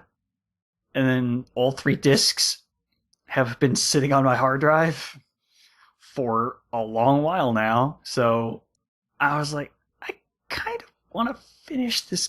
I kind of want to play this game so I can get it off my hard drive. Mm-hmm. Just because it's 3 discs big. Yeah. And almost all 3 are gigantic. Mm-hmm. So that's a lot of gigs. I think it's nearly 30 gigs. Or something very close to that. I think it's like 9, and like 6 or 7 for the final one. So it's kind of big. So I was like, I should probably play this game finally. Yeah. It is an interesting first-person shooter, to say the least. It's the movement speed is way faster than I think it should be. The enemies are really quick. Yeah, I remember like dying a lot in that demo and being like, yeah, I'm done with this. Well, what was the demo? Because I never played the demo. The demo was like running around in the city and then some mission down in the sewers. And I remember dying like 2 or 3 times and being like, yep, I'm done. Was this like an underground city? No, the main hub city. Like you went around and they're like, oh, right. Go talk to this person. Was this city like, did it have a roof? Did the city have a roof? It was like outside, like cut into like a canyon or something. There was a sky. There were buildings. Was it called Wellspring? Steven, this has been 3 years ago. I don't remember. All right, I'm just trying to This figure is out what supposed to be like was. the opening thing. Like, it didn't show like the opening scenes or anything. It dropped you off very early in the game, and it's like, oh, you need to go introduce yourself to the sheriff and blah Okay, blah yeah, blah blah blah. yep. And Okay, then it's it's like, Wellspring. oh, well, we need some help That's down in definitely the sewer. Wellspring. Okay, yeah. So then it dumps you in That's the weird first... because I never had a mission that pointed me directly to the sewers. Well, this one did, and the combat, I just like, yeah, nope, I'm done. Do you have any recollection of what kind of weapons they gave you at the time? Did they give you the shotgun? I think I had a machine gun, some type of machine gun, maybe a shotgun and grenades. But do you remember what gun? Very limited ammo. Oh, okay. Enemies being bullet sponges. Well, all right. Let me start off with this. I probably should have bumped the difficulty up because I have so much ammo. I don't know what to do with it all. I am constantly overflowing with ammo. Okay. Always, every time one of my guns is hitting maximum. I have a very distinct feeling very soon 2 of my guns will be hitting maximum ammo constantly. So, I probably should have bumped the difficulty up 1, just because of that. However, even if you do die, technically you don't die the first time you go down. Because you have a defibrillator in your chest. Mm-hmm. Yeah, I remember now, that. The defibrillator mini-game gets you back on your feet and stuns or kills, depending on how sizable the charge shock was for the defibrillator in chest, and it just bursts out a bunch of electricity that stuns or kills, like I said, based on the charge level, the enemies surrounding you. That gives you a quick few seconds to get back into the fight and take out whoever was putting you down. Eventually, you do get a second defibrillator charge, because it's constantly recharging after it gets used once. So you'll get a second chance every time you get knocked down. If I remember correctly, that was like the super hard one to do, and I failed it, or something. What do you mean? Like the timing was more strict or whatever, and... Oh, for the minigame? Yes. I guess maybe if the difficulty was higher, maybe it would be more difficult. I don't know. I was on the defaults. I didn't. Yeah, I'm on normal difficulty as well, but I definitely should have bumped it up because it's really not that hard. Yes, the enemies are bullet sponges. Yes, the starter pistol that they give you is really, really bad. Yeah. At killing anything. Yeah. At all, even with headshots. Yeah. However, once you get different ammo types for your different weapons, because each of the ammo types does something differently than the other ammo. Oh, excuse me. The pistol then becomes ridiculously good if, you're using the right ammo. So it can become a giant cannon that can destroy basically anything with one hit if, you get a headshot. Except for the really, really big enemies. Yeah. Which there are apparently a lot of them. So you gotta be careful. But there are some problems with the game. It is a very, very guided corridor crawl. There's not a lot of freedom to look around and explore. Mm-hmm. So even though the game suggests to you a giant open world a la, say, Fallout 3? Borderlands? Fallout 3 New Vegas? Was it 3 New Vegas, or was it just New Vegas? Fallout New Vegas. Didn't have the 3. Kind of a little bit like Skyrim, but not really, because there's vehicles. And this game is very vehicle focused. I don't really like the vehicles that much. Yeah. but they're serviceable. I can drive them, even though I don't enjoy driving them. Mm-hmm. But I mean, that's every game because I don't really like driving. The only reason I liked Burnout was because I could crash into everything, and everything was so beautiful as it crashed. Mm-hmm. You have an armor level for your car, so if you take too much damage, the car explodes, yada yada yada. There's a bunch of pits you could fall in with your car, which automatically kill you, which is not really good. So you gotta be a little careful, but not too careful when you're driving around. There's stunt jumps to do when you're running around the wasteland in the cars. There actually is a point to those stunt jumps because they do give you items. The items can be used to craft different other items, like sentry guard bots that crawl around like spiders and follow you with a minigun on them. Mm-hmm. They are fun to use because holy crap, they are powerful. There's sentry turrets, which you place down and guards an area. There are RC bomb cars, which you can drive around and explode. There are regular grenades, EMP grenades, bandages to help you in case your health gets low and you don't want to wait for your health to automatically recharge. There is a health increase mix that I've only seen the items create once so far. Twice if you count an item that I shouldn't have crafted, because all it would have done was boost my health for 60 seconds as opposed to permanently. So if I hadn't crafted that, I would have been able to craft 2 health bumps instead of just 1. Yeah. Which sucks.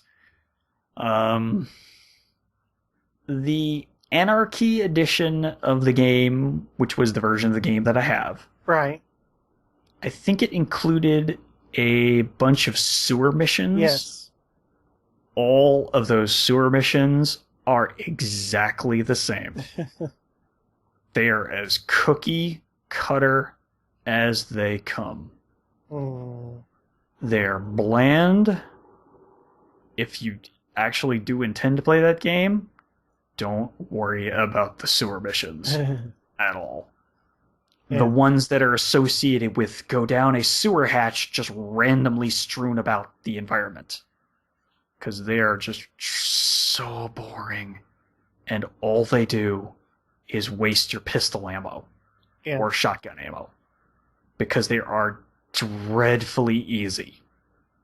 Except for ones that include mutants that are not small mutants. Because there's mutants running around, a la Fallout 3. There are bandits running around, a la Fallout 3. Mm-hmm. There are soldiers running around, a la Fallout 3. Mm-hmm. But there are much less reasons to explore the world, unlike Fallout 3. Yeah. So I think what I'm saying is Fallout 3 is kind of a better game. Yep. Even though the shooting is better in Rage. The shooting is actually better because all the guns, where you aim the gun is where the bullet goes. Right. Except with the pistol. Because the pistol is not a long-range weapon. So, there's a slight deviation in the bullet path because it's not. Yeah. It's not a long-range weapon. But other than that, that's kind of like the only weapon that kind of dips and sways a little bit when you're actually shooting it. Yeah, the weapons are decent. You can create shotgun shells that shoot grenades. You can create pistol bullets that shoot other bullets. It's a bullet that fires bullets, which is really weird. But sure, why not? You can create a bunch of different ammo types. There's a ammo type for your crossbow that actually control the mind of the person you shoot with it. Those are fun. Yeah, okay. Because then you make them explode. It's just boom, and they're done. Which is kind of just ridiculous. There's dynamite crossbow bolts, which I think you can see where that's going. Yeah. Yeah, it's the weapons are decent. There's nothing wrong with the weapons. Mm-hmm. But the enemies just seem to take a few more bullets than you'd think they would, even when they don't have armor on. So, I mean, unless you're using a very powerful weapon like a sniper rifle, you're normally not going to get headshot, one-shot kills. The pistol does not headshot one-shot, period, unless it's a really, really weak enemy. Mm-hmm. I mean, really weak.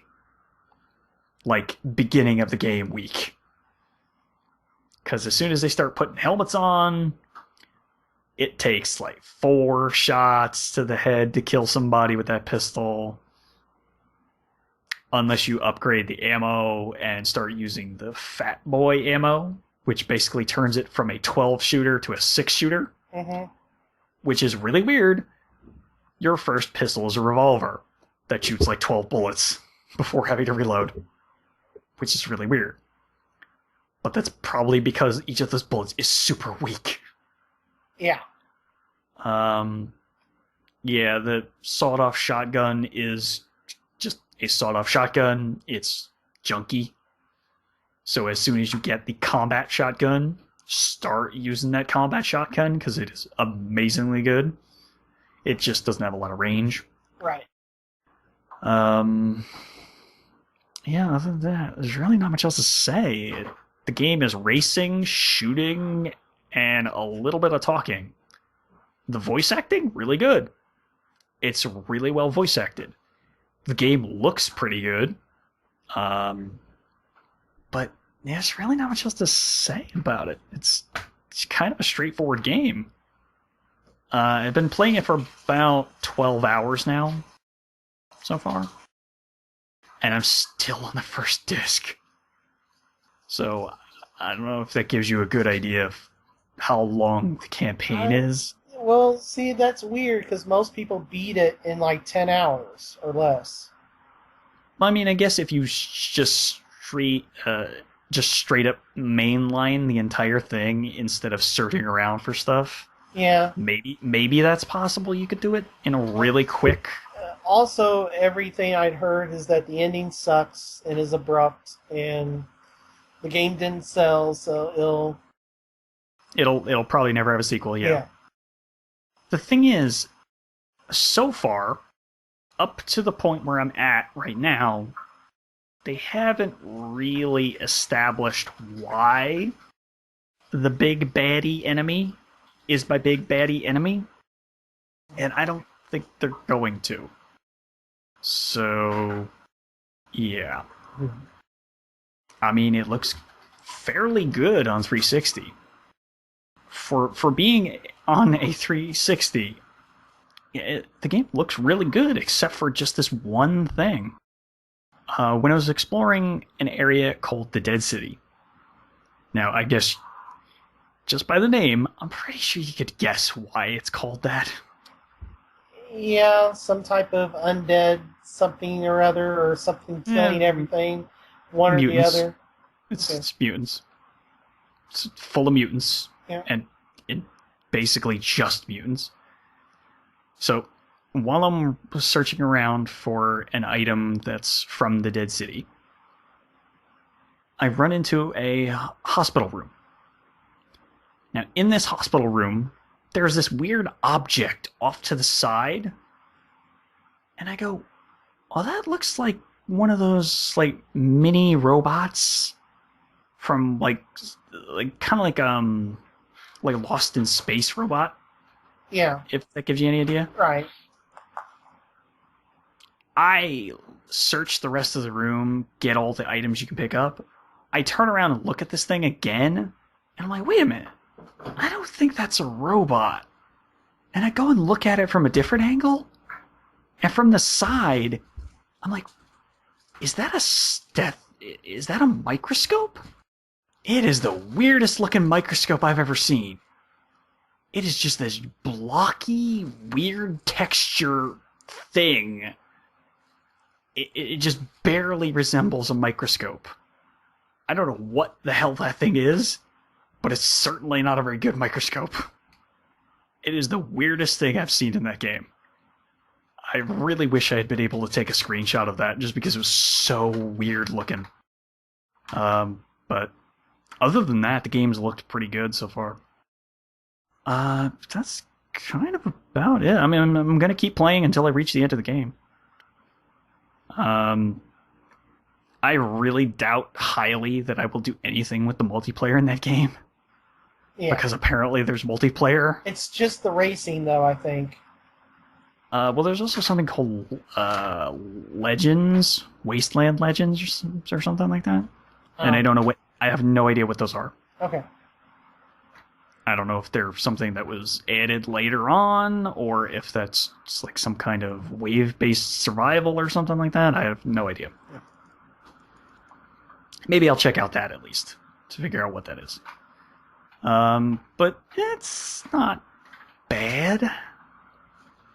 I think with a sequel, they could have made this a much better game and a better franchise overall.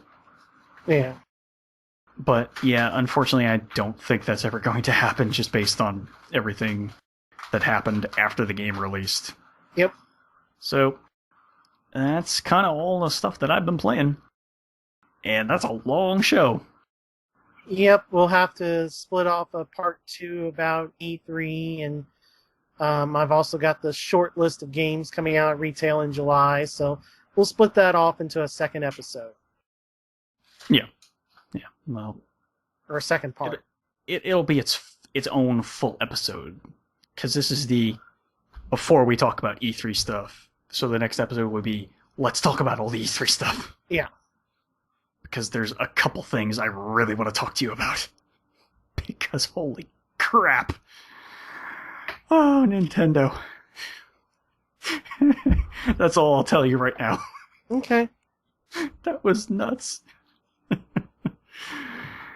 Alright, so don't forget to subscribe to the show on iTunes through the Zune non-existent marketplace, but Microsoft Music Marketplace, whatever the hell they call it now, I don't know. Or through the RSS feed. We are also on Facebook, facebook.com/Checkmate Arcade.